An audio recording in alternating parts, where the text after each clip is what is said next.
지금 정부 여당이 그동안 갈팡질팡하고 있었던 이 배임죄를 형사상 배임죄를 결국 폐지하기로 했다는 부분도 지금 또 논란이 되고 있습니다. 어제 민주당이 공식 발표를 했는데요. 목소리 한번 먼저 들어보시죠. 배임죄 개선은 재계의 오랜 수건이자 수십 년간 요구되어온 핵심 사안입니다. 민주당과 정부는 배임죄 폐지를 기본 방향으로 정했습니다. 형벌은 경감하되 금전적 책임성을 강화하여 위법 행위를 실효적으로 억제하겠습니다. 경미한 의무 위반 사항은 과태료로 전환하는 등 국민 부담을 완화하겠습니다.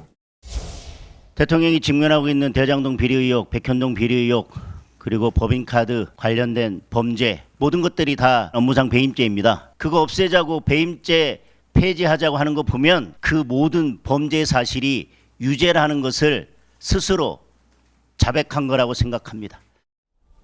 자, 관련해서도 저희가 신문을 준비했습니다. 조선일보, 중앙일보 함께 살펴봐 드리겠습니다. 자, 배임죄 없애면 이재명 대장동, 백현동 재판 면소된다라는 조선일보 지적. 중앙일보도 마찬가지입니다. 야당 거센 반발. 대장동, 백현동 유죄 자백한 것이다.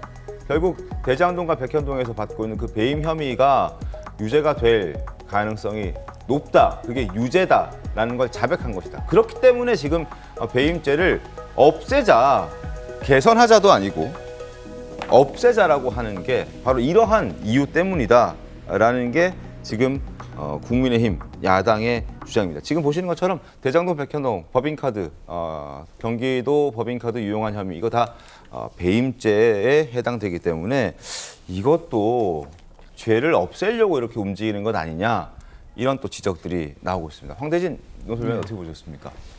아까도 좀 말씀을 드렸지만 네. 이제 배임죄가 이게 이재명 대통령이 받고 있는 혐의가 아니라면은 뭐 상관이 없는데 네.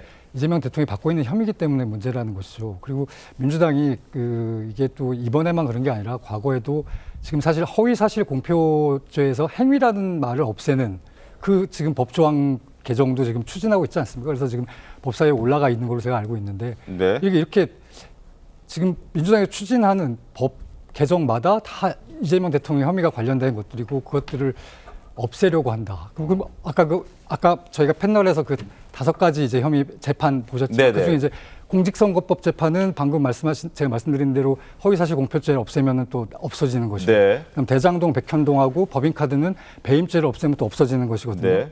그리고 아까 위증교사는 그 항소를 못하게 하면 또 없어지는 거예요. 것이고. 그럼 5개 중에 4개가 지금 없어지는 결과가 되는 겁니다. 네. 그래서 이런 일들이 물론 꼭 뭐 어떤 사법 정의 실현이나 국민들의 어떤 민생이나 경제를 위해서 필요하다 네. 하면 그 필요한 범위 내에서 고치면 되는 거예요. 그러니까 배임죄 같은 경우도 완전히 없앨 게 아니라 잘못된 부분이 있으면 지금 뭐 모호하다 조항 네. 자체가 그럼 좀 더 구체적으로 바꾸고 이런 식으로 해서 고치면 되는 것이지 그걸 아예 없앤다.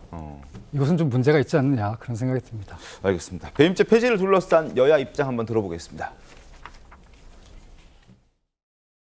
대장동 등 배임죄로 재판받고 있는 이재명 대통령에 대해서 면소 판결을 받게 해주기 위한 그런 조치라고밖에 볼 수 없습니다. 갑자기 이재명 대통령을 소환해가지고 프레임을 짜고 이게 오는 것인데 일단 그 주장 자체가 앞뒤가 모순적이고 경미한 그 피해에 대해서는 지금도 회사에 대해서 지금도 배임죄 처벌을 하지 않고 있죠. 대법원 판례를 보면 명백하게 나와 있습니다. 결국은 이재명 구하기 그 목적밖에 없다. 윤석열 정부 내내 이복현 전 금감원장도 배임죄 폐지를 주장한 바가 있고요. 반대를 위한 반대고 언어 도단이고 적반하장이다. 한동훈 전 대표는 이런 주장도 했습니다. 이재명 대통령이 만약에 죄명이 배임죄가 아니라 절도죄나 살인죄였다면 민주당 정권은 그 죄를 없애려고 아마 또 움직였을 것이다. 라는 비판도 했습니다. 그래서 이제 법조계에서는 우려하고 있는 것이 만약에 이제 이재명 대통령을 살리기 위한 어떤 배임죄 폐지가 아니라면 그런 오해를 불식시키기 위해서라면 강성필 부대변인님 네. 뭐 정치인이라든지 아니면은 기존에 이미 재판이 진행 중인 어떤 그 재판에 대해서는 이 바뀌게 된 폐지를 적용시키지 않는다는 어떤 부칙이나 이런 것들을 함께 얘기를 했었어야 되는 것 아니냐 이런 지적들도 있거든요. 일단 배임죄와 관련해 가지고는 저희 당에서 이 부분에 있어서 책임지고 있는 권칠승 의원이 아침에 이 배임죄가 없어지는 게 아니라 네? 대체 입법을 고민 중이다라고 이제 밝혔습니다. 그리고 이제 아시다시피 이제 배임죄가 지금 폐지하자고 하는 거는 우리 이제 상법 개정안에서 나와 있는 거고, 이 상법 개정안의 그 내용은 사실 회사의 어떤 이득을 대신하는 거 위에도 주주의 이익도 지켜야 된다라는 어떤 배임 횡령에 대해서 더 어떤 소명해야 될 가지수가 늘어나니까 거기에 대해서 대체적으로 보완을 해주는 차원이고, 여기에 대해서 경제계에서는 또 환영을 하고 있고, 사실 이재명 정부 들어와서 주식이 연일 최고치를 기록하고 있잖아요. 그게 아주 간단한 겁니다. 과거에 국민의힘에서 말했듯이 금투세 폐지, 이거는 사실 자본시장 선진화의 본질이 아니었거든요. 그런데 이렇게 상법을 개정하고 또 그러면서 뭐 물적병합이나 주주환원이라든지 이런 것들을 높여주는 어떤 움직임이 있으니까 주가가 그냥 올라가는 거거든요. 그런 차원에서 저희가 배임죄도 같이 보완적인 성격에서 하는 것이다라고 생각하는데, 우리 앵커께서 말씀하셨던 것처럼, 그리고 또 야당에서 지적하는 것처럼 그런 것이 국민적으로 오해가 있다고 하면 저는 민주당에서 적극적으로 검토해봐야 된다. 왜? 저희는 이 이재명 야당의 대표 시절에 이 배임죄에 대해서 저희는 무죄로 확신하고 있기 때문에 거기에 대해서 연연할 필요 없다고 생각합니다. 어떻습니까, 김전 최고님? 근데 이제 강성필 대변인 말씀하신 것 중에 조금 보완 설명을 드려야 되는 게, 배임죄를 규정하고 있는 것이 형법에 일반적인 배임죄를 규정하고 있고, 상법에는요 특별 배임죄라고 해서 회사의 경영주 또는 뭐 이사, 감사 이런 분들이 회사 운영과 관련해서 회사에게 막대한 손해를 끼치는 경우에 특별히 배임죄로 처벌하는 규정이 따로 있거든요. 네. 그런데 이제 흔히 그 이복현 전 금감원장이나 또는 경영계에서 이 배임죄 폐지를 해달라는 것은 이 상법상의 특별 배임죄를 폐지해달라는 요구였어요. 그런데 형법상의 배임죄는 어떤 거냐면, 예를 들어 회사 운영하는 사람이 직접 회사 돈을 횡령하면 횡령죄로 처벌받겠죠. 그런데 횡령죄는 아닌데 회사 재산을 자기가 아는 친구한테 싼 값으로 헐값으로 판다든가, 또는 회사에서 아주 지금 수익성이 좋은 사업을 매각하면서 자기 가족이나 아는 사람한테 싸게 매각을 한다든가, 그래서 이렇게 해서 회사에는 손해를 끼쳤는데 크게 이것이 뭐 불법인지 아닌지 모르는 이런 경우에 그 피해액을 산정해서 배임죄로 처벌하는 거거든요. 그러면 예를 들어 그 배임죄를 폐지하고 나면 그런 부정행위가 있어도 아무 상관이 없다는 사회가 되는 것 아닙니까? 네. 배임죄라는 거 기본적으로 신뢰하는 사람에게 임무를 맡겼는데 그 신뢰를 배반한 배신죄거든요. 그런데 그것을 폐지하자고 나서는 것이 과연 이게 올바른 일이냐, 우리가 이걸 돌이켜봐야 되는데, 민주당이 갑자기 이것을 들고 나오는 유일한 이유는 제가 보기에 이재명 대통령이 대장동, 백현동, 그다음에 경기도 복화, 이것을 모두 다 지금 그 사건으로 재판을 받고 있으니까 이 이재명 대통령에게 완전히 그 면소 판결, 무죄 판결을 해주기 위한 거다. 면소라는 게 딴 게 아니고 재판받을 필요가 없어졌다, 이런 이야기잖아요. 네.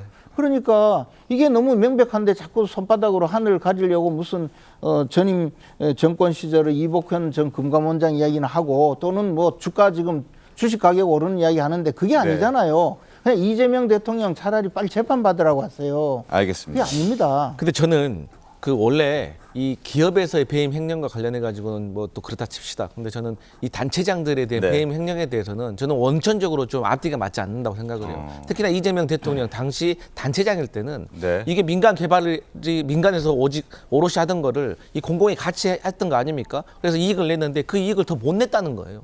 그러니까 그런 사례는 사실 좀 비슷하고 다른 것도 있지만 여러 가지 단체장들은 많거든요. 그래서 네. 저는 원래부터도 이 단체장에 관련된 배임죄는 좀 성립하지 않는다는 주장이기 때문에 그런 면이 있습니다. 알겠습니다. 자, 이재명 대통령이 얘기한 항소, 검찰의 항소 금지, 이건 뭐 이제 국민을 위해서 이렇게 한다라고 이야기를 하고 있고, 여당이 지금 얘기하고 있는 배임죄 폐지, 이것도 기업을 위해서라고 목소리를 높이고 있긴 합니다만, 국민의힘에서는 모두 다 결국에는 이재명 대통령에게 유리하게 적용될 내용들이기 때문에 이재명 대통령을 위한 것이다라는 주장들이 더해지고 있습니다. 여기에 또 하나 더 말씀을 드리면, 지금 대한민국은 현행 3심제를 유지하고 있습니다. 근데 사실상의 4심제로 만드는 재판 소원 제도도 더불어민주당은 추진할 방침입니다. 이것 또한 논란입니다.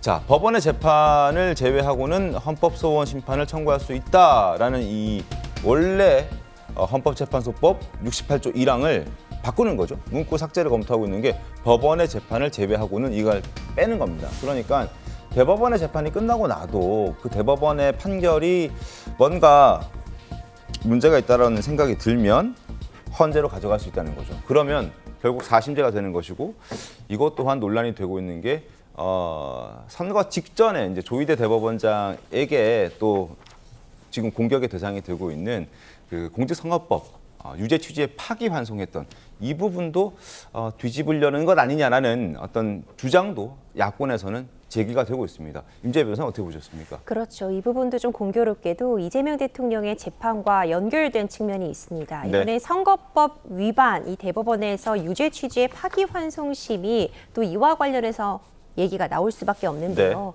그렇다면 다시 유죄로서 판결이 최종적으로 만약 확정이 돼도 헌법 소원을 통해서 이 유죄가 적당한지 다시 한번 다퉈볼 수 있겠다.